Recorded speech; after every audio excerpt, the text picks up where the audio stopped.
Hello everyone, myself Satyam Kumar and welcome to Samarpan classes. तो आज हम लोग क्या देखने वाले हैं, choosing a place to live in, यानी कि एक जगह चूज करना जहाँ पे लोग रह सकते हैं। तो कौन रहने वाला है? तो यहाँ पे हम बात कर रहे हैं अर्लीस्ट पीपल के बारे में। अर्लीस्ट पीपल जिनके बारे में हमें ये अभी तक ये पता था कि वो कंटिन्यूसली मूव करते हैं, यानी कि एक प्लेस से दूसरे प्लेस, दूसरे प्लेस से तीसरे प्लेस वे लोग जाते थे। और उनके बारे में हमें कहाँ से पता चलता है? तो इसके बारे में हम पीछे एकदम डिटेल में डिस्कस कर चुके हैं। तो इस टॉपिक में हम लोग ये देखेंगे कि उन्हें रहने की ज़रूरत क्यों पड़ी, क्या ज़रूरत थी उनको एक प्लेस ढूंढने की और जहाँ पे वह रह सके। तो जैसे कि हम जानते हैं कि वह भी ह्यूमन बींग्स थे, वह भी उन्हें भी नेचर की एक्सट्रीमनेस, जैसे कि हीट हो गया, कोल्ड हो गया, बारिश होगी, तो उनसे बचने के लिए उन्हें क्या चाहिए था? तो उन्हें चाहिए था एक जगह जहाँ पे वह अपने आप को क्या कर सकते, प्रोटेक्ट कर सकते थे। तो नेचर में वह प्लेस ढूंढे जहाँ पे वह रह सकते थे। तो ऐसा तो नहीं था कि आज की तरह उनके पास परमानेंट हाउस हुआ करता था, परमानेंट घर तो था नहीं। तो एक टेम्पररी टाइप से वह अरेंजमेंट किए कि नेचर में जहाँ पे वह रह सकते थे। तो इस टॉपिक में हम लोग बहुत सारे साइट्स के बारे में देखेंगे, जिसमें से एक साइट है आपका भीमबेटका, इसके बारे में भी देखेंगे। तो चलिए स्टार्ट करते हैं। Place marked with red triangles are sites. तो जैसा कि आपको इस मैप में दिख रहा होगा कि जो साइट्स रेड ट्रायंगल से मार्क किया हुआ है वह क्या है? तो वो साइट्स है। साइट्स क्या होता है? साइट्स इसके बारे में हम आगे और भी डिटेल में डिस्कस करेंगे। यहाँ पे हम आपको एक ब्रीफ में बता देते हैं कि साइट्स जो है वह लोकेशन होता है या वो एरिया जहाँ से हमें कुछ ना कुछ मिलता है। जैसे कि हम लोग डेली लाइफ में भी साइट्स वर्ड का इस्तेमाल करते हैं। जैसे बहुत सारे लोग जो सिविल इंजीनियरिंग प्रोफाइल के होते हैं वो हमेशा कहते हैं कि हम साइट्स पे जा रहे हैं। साइट्स पर जाना यानी कि उनके लिए कंस्ट्रक्शन वर्क हो जाता है जहाँ पे वो करते हैं।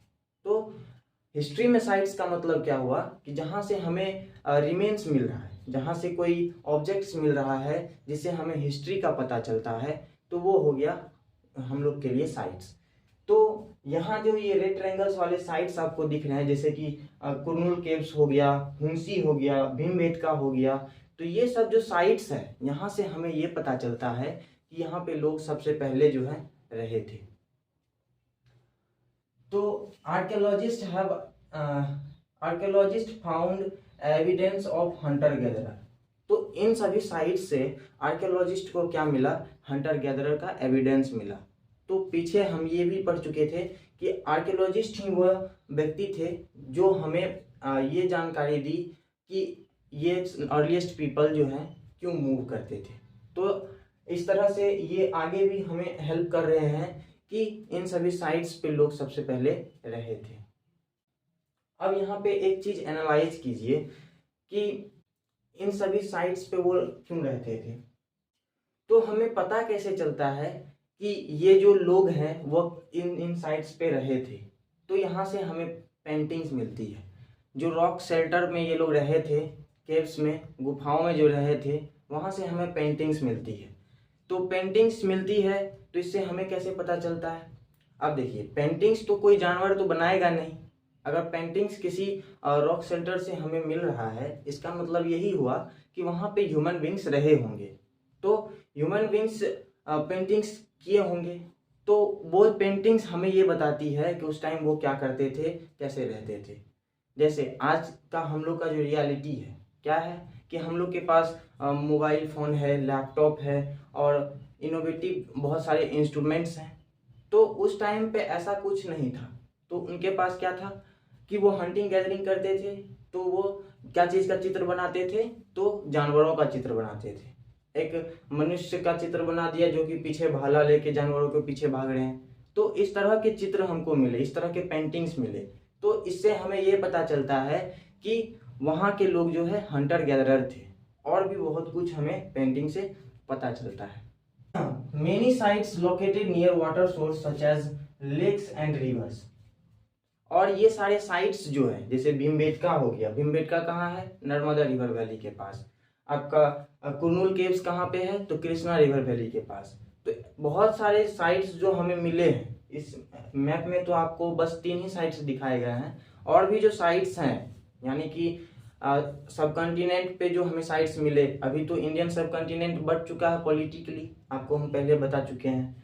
तो ये साइट्स जो मिले हैं वो अधिकतर कहाँ मिले हैं, तो वाटर सोर्स के पास, जहाँ पे पानी अवेलेबल हो।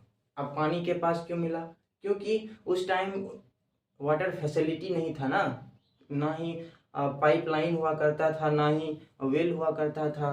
तो वहाँ पे वो नेचर में जहाँ पानी होगा वहीं तो वो रहेंगे। तो रिवर के पास वाटर सोर्स जैसे लेक्स हो गया, रिवर्स हो गया, तो इस तरह के जगह पे लोग रहते थे।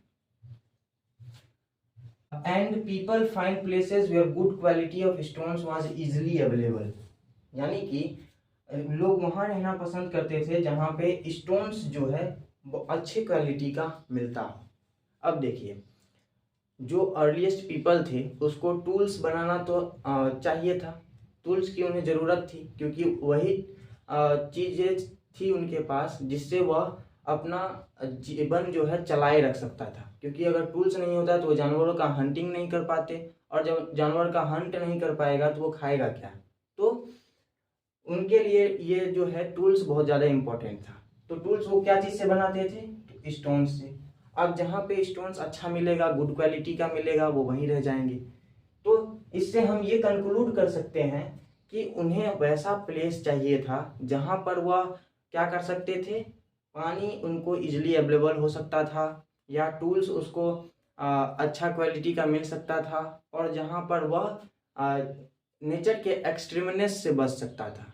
तो ऐसा शेल्टर क्या होगा, तो रॉक शेल्टर ही होगा, गुफा जो कहते हैं, केव्स जो होगा, तो वहीं पे वह रह सकते थे। तो बहुत सारे केव्स हमको देखने को मिलता है, जिसमें कि भीमबेटका एक जगह है, एक साइट्स है जहाँ पे केव्स पेंटिंग मिलता है, और यहाँ पे लोग रहते होंगे। तो वो जो है क्या चीज़ के लिए क्यों रहते होंगे, तो वो रेन से, हीट से, कोल्ड से बचने के लिए वहाँ पे रहते होंगे। और भीमबेटका जो साइट्स है वो नर्मदा रिवर वैली के पास है, तो वहाँ पे वो जो है आराम से पानी उसको मिल सकता था। और वहाँ पे माउंटेन्स है, भीमबेटका विंध्यास माउंटेन्स है वहाँ पे मध्य प्रदेश में, तो वहाँ से उसको गुड क्वालिटी स्टोन्स भी मिल सकता था, और नियर बाय वहाँ पे फॉरेस्ट भी था। तो एक तरह से वहाँ पे उनको जानवर भी मिल सकता था, फल मूल भी मिल सकता था। तो लोग क्या करते थे, वहाँ रहते थे। तो जैसा कि हम लोग साइट्स के बारे में बोले थे कि डिटेल में डिस्कस करेंगे। तो साइट्स क्या होता है, the places where the remains of things such as tools, ports, buildings etcetera were found. यानी कि साइट्स क्या होता है, वैसा लोकेशन, वैसा एरिया जहाँ से हमें रिमेन्स मिलता है। रिमेन्स क्या चीज़ का, तो टूल्स का, पोर्ट्स का, बिल्डिंग्स का, जो कि उस टाइम पे लोग बनाए थे, यूज किए थे। तो उस रिमेन्स को जो है हम लोग खोजते हैं, तो वो जो है हमें मिलता है, और वही रिमेन्स जो है जहाँ से मिलता है उसको हम बोलते हैं sites. These may be found buried on the earth और ऑन सरफेस, यानी कि ये जो साइट्स है ये आपको सरफेस पर भी मिल सकता है। जैसे कि बिल्डिंग्स जो है वो आपको कहाँ मिलेगा, सरफेस पे। जैसे कि आपका हड़प्पन सिविलाइजेशन का जो भी हमको एविडेंस मिला है वो कहाँ है, तो वो सरफेस पे था। और बहुत सारा साइट्स आपको कहाँ मिलेगा, धरती के अंदर, क्योंकि आज का बात ये नहीं है ना, ये 20 लाख साल पहले की बात है। तो 20 लाख साल पहले क्या हुआ था, ये बहुत सारे चेंजेस हो जाते हैं नेचर में। तो इसके कारण क्या होता है कि वह दब जाते हैं, वह जमीन के अंदर दब जाते हैं, और समटाइम्स अंडर वाटर ऑल्सो। और बहुत सारे साइट्स जो हैं नदी के अंदर भी मिला है। ऐसा इसलिए हुआ होगा क्योंकि उस टाइम जहाँ पे वो रहे होंगे, या फिर जहाँ पे उनका साइट्स होगा जहाँ पे वो रहते थे, तो वहाँ पे पहले पानी नहीं होगा। बाद में क्या हुआ, चेंजेस हुए बहुत सारे, क्योंकि 20 लाख साल पहले की बात है। तो वहाँ से क्या हुआ, रिवर बहने लगी।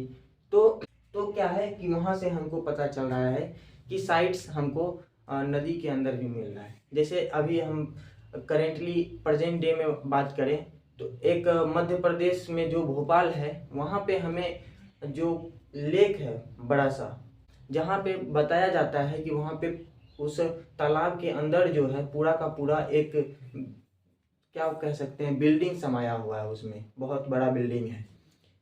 तो इस तरह से साइट्स जो है वो आपको इस तरह से मिल सकते हैं। अब हम बात करते हैं रॉक पेंटिंग।